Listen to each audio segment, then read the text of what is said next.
Good morning dear friends. आप सभी का हमारे चैनल सक्सेस विद वीएससी में बहुत बहुत स्वागत है। उम्मीद करता हूँ आप सभी स्वस्थ होंगे और आपकी पढ़ाई भी बढ़िया चल रही होगी। आज है 31 अक्टूबर 2022, यानी इस साल के 10वें महीने का आखिरी दिन। बहुत ही जल्द हम लोग नई उम्मीदों के साथ एक नए साल में प्रवेश करने वाले हैं। आज की क्या है इम्पॉर्टेंट करंट अफेयर और आज मैंने ओल्ड करंट अफेयर में क्या रखा है खास, ये जानने से पहले मैं आपको कुछ बता दूं। और जानकारी ये है कि कल से 1 नवंबर से हमारे इसी चैनल पर शाम को 4:30 बजे एक नई क्लास शुरू होने जा रही है जो स्टैटिक जीके की क्लास होगी। लगभग 10 मिनट की क्लास में मैं आपको डेली एक टॉपिक पढ़ाऊंगा जो कि आपके आने वाले एग्ज़ाम जैसे एसएससी सीजीएल, एसएससी जीडी और भी सारे एग्ज़ाम में आपको एक कैप्सूल की तरह काम करेगा। इसके अलावा हमारे चैनल के माध्यम से बहुत ही जल्द जीएस की डिटेल क्लासेस लगाई जाएंगी, तो इस चैनल को दूर दूर तक फैलाइए, सब्सक्राइब कराइए। तो चलिए शुरू करेंगे आज के करंट अफेयर को। उससे पहले जिस किसी को भी पीडीएफ चाहिए हो, डिस्क्रिप्शन में टेलीग्राम का लिंक दिया गया है, वहां पर जाकर के आप डेली पीडीएफ को ले सकते हैं। बढ़ते हैं फिलहाल पहली न्यूज़ की तरफ। पहली न्यूज़ है राजस्थान के राजसमंद जिले में नाथ द्वारा पड़ती है जगह, यहाँ पर दुनिया की सबसे ऊंची शिव प्रतिमा का अनावरण किया गया है।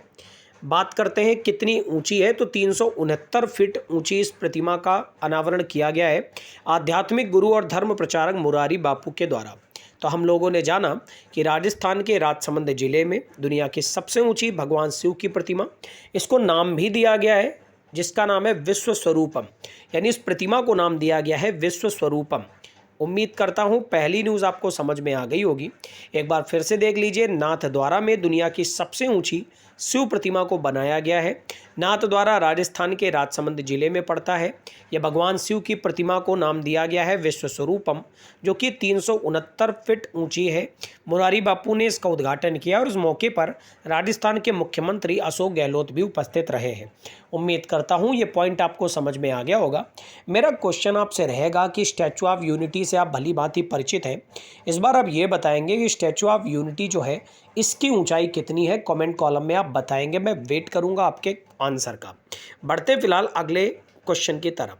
अगला क्वेश्चन है, केंद्र ने उत्तर प्रदेश में तराई हाथी रिजर्व को मंजूरी दे दी है। यानी केंद्र ने उत्तर प्रदेश के दुधवा पीलीभीत में तराई हाथी रिजर्व की स्थापना को मंजूरी दे दी है। इस प्रकार से भारत का तीसरा हाथी अभ्यारण्य होगा, याद रखिएगा।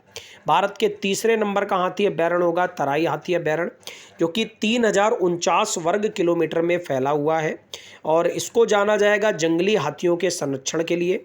दुधवा और पीलीभीत टाइगर रिजर्व के संयुक्त वन क्षेत्रों में तराई हाथी रिजर्व विकसित किया गया है, याद रखिएगा। यह बाघ, एशियाई हाथी, दलदल हिरण और एक सींग वाले गैंडे सहित 4 जंगली प्रजातियों के संरक्षण को कवर करेगा। उम्मीद करता हूँ ये पॉइंट आपको समझ में आ गया होगा। तो आपको बताना है कसूर ब्रह्मानंद रेड्डी नेशनल पार्क कहाँ पर है। एक बार फिर से सुनिए, कसूर ब्रह्मानंद रेड्डी नेशनल पार्क किस एक राज्य में पड़ता है, आपको कमेंट कॉलम में बताना है। बढ़ते फिलहाल अगली न्यूज़ की तरफ। अगली न्यूज़ है, 2 साल के सबसे निचले स्तर पर पहुंच चुका है विदेशी मुद्रा भंडार। तो देश के विदेशी मुद्रा भंडार में बहुत ही तेज़ी से गिरावट आई है। 21 अक्टूबर को जो हफ्ता समाप्त हुआ है इसमें $3.847 बिलियन घटकर $524.52 बिलियन रह गया है और ये 2 सालों का सबसे निचला स्तर है। जुलाई 2020 के बाद सबसे न्यूनतम स्तर है। तो ये क्यों आपके लिए इम्पॉर्टेंट है, क्योंकि आपके एग्जाम में पूछ दिया जाता है ऐसे करके कि अक्टूबर महीने तक भारत का विदेशी मुद्रा भंडार कितना था। तो आपको याद रखना है 524.52 बिलियन। ठीक है, बात करें एक साल पहले की, अक्टूबर 2021 में, तो देश का विदेशी मुद्रा भंडार $645 बिलियन के उच्च स्तर पर था और इस साल अक्टूबर 2022 में ये 2 साल के रिकॉर्ड निचले स्तर पर आ गया है। उम्मीद करता हूँ ये पॉइंट आपको समझ में आ गया होगा। आपको कमेंट कॉलम में बताना है कि भारत के वर्तमान में विदेश सचिव कौन है। ध्यान से सुनिएगा, विदेश सचिव आपको बताने हैं। बढ़ेंगे फिलहाल अगली न्यूज़ की तरफ। अगली न्यूज़ है केरला गवर्नमेंट से। केरल के पर्यटन विभाग ने महिला अनुकूल पर्यटन परियोजना शुरू की है। तो केरल के राज्य पर्यटन विभाग ने महिलाओं के लिए सुरक्षित और स्वच्छ स्थलों को सुनिश्चित करने के लिए महिला अनुकूल पर्यटन योजना की शुरुआत करी है। इस पॉइंट को याद रखिएगा। किसी भी राज्य सरकार द्वारा अगर कोई योजना शुरू की जाती है तो उसमें केवल वन लाइनर फॉर्म में जानना है कि क्यों शुरू की गई और कहाँ शुरू की गई, बस उसके ज़्यादा डीप में नहीं जाना है। लेकिन अगर वही कोई केंद्र की योजना होती है तो आपको उसकी एक एक डिटेल पकड़नी पड़ेगी, क्योंकि केंद्र की योजनाओं से बहुत ही ज़्यादा डीप में जाकर क्वेश्चन पूछे जाते हैं। फिलहाल बढ़ेंगे हम लोग अगली न्यूज़ की तरफ। अगली न्यूज़ है निर्मला सीतारमण जी से। तो हमारी देश की केंद्रीय वित्त और कारपोरेट मामलों की मंत्री निर्मला सीतारमण ने आंध्र प्रदेश के काकीनाडा में नए आईआईएफटी परिसर का उद्घाटन किया है। आईआईएफटी क्या होता है? तो भारतीय विदेश व्यापार संस्थान। क्या होता है? भारतीय विदेश व्यापार संस्थान यानी इंडियन फॉरेन ट्रेड इंस्टीट्यूशन के नए परिसर का उद्घाटन किया है। परिसर आंध्र प्रदेश सरकार की मदद से स्थापित किया गया है और ये अस्थायी रूप से जवाहरलाल नेहरू प्रौद्योगिकी विश्वविद्यालय काकीनाडा में स्थापित किया गया है। मेरा क्वेश्चन आपसे ये है कि इसरो का हेडक्वार्टर हमारे देश में किस जगह पर पड़ता है? इसके अलावा डीआरडीओ का भी हेडक्वार्टर कहाँ है? मैं आपको दोनों के फुल फॉर्म बता देता हूँ। इसरो है इंडियन स्पेस रिसर्च ऑर्गेनाइजेशन और डीआरडीओ है डिफेंस रिसर्च डेवलपमेंट ऑर्गेनाइजेशन। बढ़ेंगे फिलहाल अगली न्यूज़ की तरफ। अगली न्यूज़ है 12वें नंबर का विश्व हिंदी सम्मेलन, जो कि फरवरी 2023 में नांडी फिजी में आयोजित होगा। तो अगले विश्व हिंदी सम्मेलन का आयोजन जो कि 15 से 17 फरवरी 2023 को फिजी के नांडी में आयोजित होगा, ये जानकारी दी गई है विदेश राज्य मंत्री वी मुरलीधरन के द्वारा। तो 12वें नंबर का विश्व हिंदी सम्मेलन होगा ये, और इसके शुभंकर वेबसाइट का लोकार्पण किया गया है, याद रखिएगा आप लोग। और इसका आयोजन विदेश मंत्रालय और फिजी सरकार के सहयोग से किया जा रहा है। फिजी की कैपिटल है सुवा। आपको बताना है कि फिजी एक किस कॉन्टिनेंट में पड़ने वाला देश है। आपको उस कॉन्टिनेंट यानी उस महाद्वीप का नाम बताना है। बढ़ेंगे फिलहाल अगली न्यूज़ की तरफ। अगली न्यूज़ है उड़ीसा सरकार से। उड़ीसा में साझा क्रेडिट पोर्टल सफल की शुरुआत करी गई है। तो किसानों के लिए एक साझा क्रेडिट पोर्टल है जिसका नाम है सफल।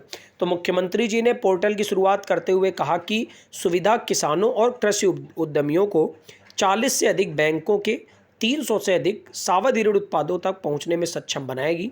तो आपको याद रखना है कि उड़ीसा में साझा क्रेडिट पोर्टल सफल की शुरुआत करी गई है वन लाइनर फॉर्म में, और आपको जान भी लेना है कि इसके अंदर क्या है। आपको बताना है कि उड़ीसा में किया गया है। तो उड़ीसा के वर्तमान में गवर्नर कौन है? क्योंकि सीएम तो हमने जान ही लिए हैं कि नवीन पटनायक साहब हैं, तो यहाँ के गवर्नर कौन है आप बताएंगे। इसके अलावा आप क्वेश्चन ये भी बताएंगे कि पारादीप रिफाइनरी जो है उड़ीसा में किस जगह पर पड़ता है। बढ़ेंगे फिलहाल अगली न्यूज़ की तरफ।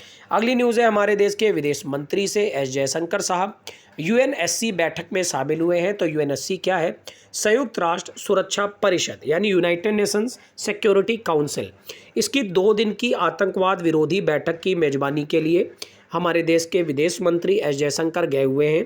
तो आतंकवाद निरोधी समिति की नई दिल्ली में अध्यक्षता 28 और 29 अक्टूबर को मुंबई और नई दिल्ली में की गई है, याद रखिएगा। बढ़ेंगे फिलहाल अगली न्यूज़ की तरफ। अगली न्यूज़ है गुजरात से। तो गुजरात में जेजेएम के तहत 100% घरेलू नल कनेक्शन हासिल किया है। जेजेएम क्या है? तो जल जीवन मिशन। गुजरात जल जीवन मिशन के तहत 100% घरेलू नल कनेक्शन हासिल करके हर घर जल वाला राज्य बन गया है। इसका अर्थ क्या होता है? तो राज्य में ग्रामीण क्षेत्रों के सभी घरों में नल के माध्यम से सुरक्षित पेयजल उपलब्ध कराना इस मिशन का लक्ष्य है। और इसका आदर्श वाक्य है no one is left out, यानी कोई भी छूटने ना पाए। 2019 में इस मिशन को शुरू किया गया था और इसका लक्ष्य है कि 2024 तक देश के सभी गाँवों में पीने योग्य नल का पानी उपलब्ध कराना। पढ़ेंगे फिलहाल आज की आखिरी न्यूज़ की तरफ। आज की आखिरी न्यूज़ है एनआईएस सर्वश्रेष्ठ पुलिस प्रशिक्षण संस्थान के लिए यूनियन एचएम की ट्रॉफी जीती है।